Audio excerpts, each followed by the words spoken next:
जैसे कि last episode में हमने देखा कि हैंक सियाओफैन का गांव पूरी तरह से उजड़ गया था और वो अपने मॉम डैड को देखने घर की तरफ दौड़ने लगा था, लेकिन तभी वो बेहोश हो जाता है और फिर जब उसकी आंखें खुलती हैं तो उसे हर तरफ अंधेरा दिखता है। वो गांव में आगे बढ़ने लगता है और अपने घर को ढूंढने लगता है। वो आसपास चिल्लाने लगता है कि आप सभी कहाँ हो। वो तभी फिर खून से भरी नदी में गिर जाता है और डरकर वहाँ से भागने लगता है। तभी बहुत सारे स्केलेटन वहाँ आ जाते हैं और उसे डराने लगते हैं। अब जियाओफैन को वो सभी चारों तरफ से घेर लेते हैं और फिर उस पर हमला कर देते हैं, लेकिन तभी उसकी आंख खुल जाती है। वो घर से अपने बाहर जाकर देखता है और अपने मॉम डैड को ढूंढने लगता है, लेकिन उसे कोई नहीं दिखता। उसे लिन क्विंग्यू रोते हुए दिखता है और फिर लिन उसे गले से लगा लेता है क्योंकि उसके भी मम्मी पापा मारे जा चुके हैं। वो दोनों एक दूसरे को गले लगाकर रोने लगते हैं। अब तभी वहाँ एक आदमी आता है और उसे अपने साथ कहीं पहाड़ों में ले जाने लगता है। ये आदमी असल में इनके शहर का राजा है और ये लोग गेट से होते हुए कहीं जा रहे हैं। इस आदमी का नाम जियाओ यीसाई है और ये इन दोनों बच्चों को अपने मास्टर के पास ले जा रहा है। अब वो जा ही रहे होते हैं कि तभी अचानक बहुत बड़ा बीस्ट उनके सामने आ जाता है। दोनों बच्चे इस बीस्ट को देखकर डर जाते हैं, लेकिन एल्डर उस बीस्ट को शांत कराता है और कहता है कि इन दोनों बच्चों को मास्टर ने बुलाया है। ये बीस्ट दोनों बच्चों को देखता है और इनको जाने की अनुमति दे देता है। ये बीस्ट असल में हजारों सालों से क्विंक्यू गेट की पहरेदारी कर रहा है। इसका नाम वाटर यूनिकॉर्न है। तुम्हें डरने की कोई बात नहीं है, तुम यहाँ एकदम सुरक्षित हो। एल्डर मास्टर ये को बताता है कि इनके गांव के सारे लोग मारे जा चुके हैं, सिर्फ यही 3 लोग बचे हैं जो जिंदा हैं। ये तो बच्चे और ये एक आदमी जो कि पागल हो गया है। मास्टर ये दोनों बच्चों को अपने पास बुलाता है और उनसे पूछता है कि आखिर कल रात क्या हुआ था और किसने ये सब किया है। दोनों बच्चे डरे हुए हैं और वो मास्टर के सामने घुटने टेक देते हैं। लिन कहता है कि हमारे गांव में सब मारे जा चुके हैं, प्लीज आप सच पता लगाओ कि ये सब किसने किया। मैं अपने घर में अपने मॉम डैड के साथ सो रहा था, लेकिन जब सुबह मेरी आंख खुली तो मैं एक पेड़ के नीचे था और मेरे पास जैंग खड़ा था। फिर हम दोनों तुरंत गांव की तरफ भागे और हमने सभी को मरा हुआ देखा। वो फिर अपने मॉम और डैड को याद करते हुए रोने लगता है। एल्डर अब जैंग से पूछता है कि तुम कल रात कहाँ थे। जैंग मास्टर शिवू की बात याद करता है कि उन्होंने किसी को भी उसका सीक्रेट बताने से मना किया था, इसलिए वो कुछ नहीं बोलता। एल्डर्स को लगता है कि ये अभी शॉक में है, इसलिए नहीं बोल पा रहा है। एल्डर सैनिकों से इनको बाहर ले जाने को कहते हैं। अब एक मोटा सा एल्डर कहता है कि हम अपने अंदर आने वाले एक गांव तक को नहीं बचा सके, हम कैसे इस दुनिया से ईविल खत्म करेंगे। बाकी एल्डर्स भी खड़े होते हैं और कहते हैं कि हम जोश में आकर कोई फैसला नहीं ले सकते हैं। मास्टर ये कहते हैं कि पहले हमें इन दोनों बच्चों के बारे में सोचना होगा। इन दोनों बच्चों को हमें ही अडॉप्ट करना होगा। एक एल्डर खड़ा होकर कहता है कि लिन मेरे अंडर रहकर मेरा डिसाइपल बन सकता है। दूसरा एल्डर कहता है कि तुम्हारे अंडर पहले ही 200 डिसाइपल हैं और उनको संभालने में ही तुम्हें स्ट्रगल करना पड़ता है।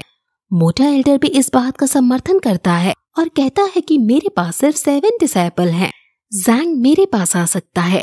अब एल्डर्स और भी बातें करते हैं और उनकी बातों में हम एक तरह की गर्मी भी नोटिस कर सकते हैं, यानी यहाँ के एल्डर्स एक दूसरे से जलते भी हैं। सभी एल्डर्स इन दोनों बच्चों को अपने अंडर करना चाहते थे और अपने अपने बेनिफिट्स बता रहे थे और उनमें लड़ाई होने ही वाली थी कि मास्टर ये उन्हें रोक लेते हैं और डिसाइड करते हैं कि लिन क्विंग्यू तुम्हारे अंडर जाएगा और जैंग दासू पीक में जाएगा और अब ये मैटर यहीं एंड कर देना चाहिए और बाकी लोग उस गांव में एग्जैक्टली क्या हुआ है वो पता करो। सभी मास्टर ये की बात मानते हुए उन्हें ग्रीट करते हैं। वहीं दोनों बच्चे उदास सीढ़ियों में बैठ जाते हैं और वो अपने घर जाना चाहते थे, लेकिन उनका घर अब तबाह हो चुका था और वो टेंशन ले ही रहे थे कि तभी वहाँ एक एल्डर आता है और उन्हें समझाता है कि हमारा भाग्य हमारे हाथों में होता है और हम कर्म करके उसे बदल सकते हैं। ये एल्डर ड्रैगन शॉ है और यही लिन के मास्टर होंगे। एल्डर ड्रैगन शॉ लिन को अपने साथ ले जाते हैं। अब फिर वहाँ लॉर्ड सॉन्ग आता है और उसे कहता है कि हम दोनों अच्छे भाई की तरह रहेंगे, तुम हमारे साथ चलो। यानी अब ये दोनों दोस्त अलग अलग मास्टर्स के अंदर अपनी ट्रेनिंग लेंगे। लिन जैंग के पास जाकर उसके गले से लग जाता है और काफी ज्यादा रोता है। लिन जैंग को मजाक में समझाता है कि अब किसी बड़े से पंगा लेकर खुद को बुली मत होने देना और अपना ध्यान रखना। सॉन्ग अब जैंग को अपने साथ ले जाता है। अब फिर मास्टर ये अपने एक एल्डर से कहता है कि मुझे तुम्हें एक सीक्रेट बताना है। ये सीक्रेट क्या है वो हमें आगे पता चलेगा। जैंग एल्डर्स के घर आ जाता है और वहाँ एल्डर के 6 बड़े डिसाइपल जैंग को परेशान करने लगते हैं। जैंग बहुत क्यूट था, इसलिए वो उसे छेड़ रहे हैं और उसे कह रहे हैं कि तुम यहाँ की भारी तलवार उठा भी पाओगे, और क्या तुमने कभी मार्शल आर्ट्स का नाम भी सुना है। वो फिर उसकी लकड़ी की तलवार देखते हैं। जैंग उनसे अपनी तलवार जब वापस लेने लगता है तो वो लोग नहीं देते और उसे परेशान करने लगते हैं।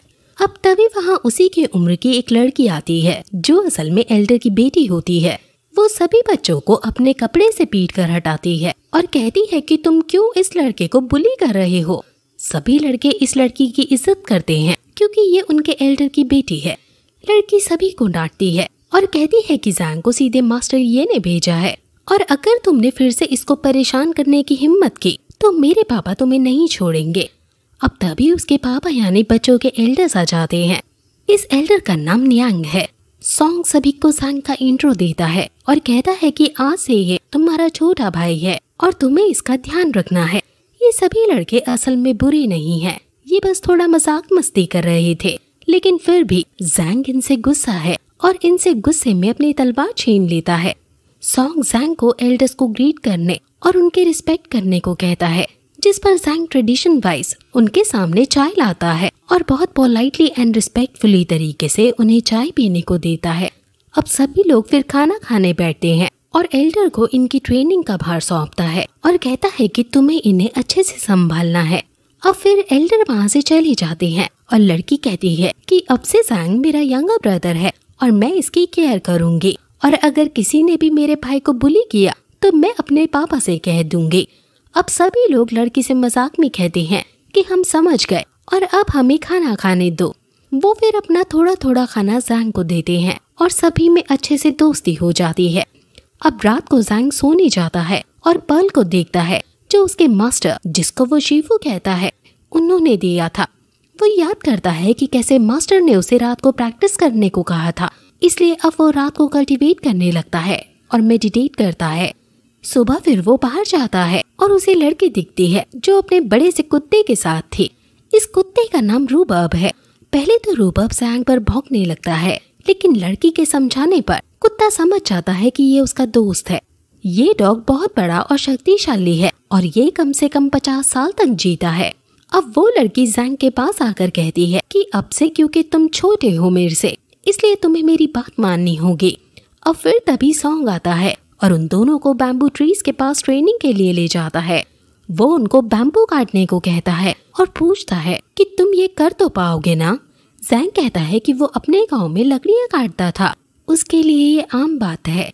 लड़की फिर बैम्बू काटती है और वो बहुत ही शानदार तरीके से एक ही बार में एक पेड़ के कई सारे टुकड़े कर डालती है। अब लड़की जैंग को काटने के लिए कहती है और जैंग दरांत को बहुत जोर से पेड़ पर मारता है, लेकिन वो बैम्बू उसको ही लग जाता है। सॉन्ग उसे समझाता है कि ये स्पेशल ब्लैक बैम्बू है और ये इतनी आसानी से नहीं कटता है, इसलिए ये तुम्हारी बॉडी की एक्सरसाइज के लिए सबसे सूटेबल एक्सरसाइज है। अब फिर उस दिन के बाद से जैंग की ट्रेनिंग शुरू हो जाती है और वो रोज अलग अलग मार्शल आर्ट सीखता है। हर रोज लड़की ही उसे उठाती है और दोनों साथ में ट्रेनिंग करते हैं और धीरे धीरे जैंग हर मार्शल आर्ट में एक्सपर्ट हो जाता है। और फिर समय बीतता जाता है और वो बड़ा होता जाता है। वो अब बड़ी आसानी से बैम्बू को अपनी तलवार से काट देता है और लड़की भी उन्हें कलेक्ट कर लेती है और फिर यही एपिसोड खत्म हो जाता है।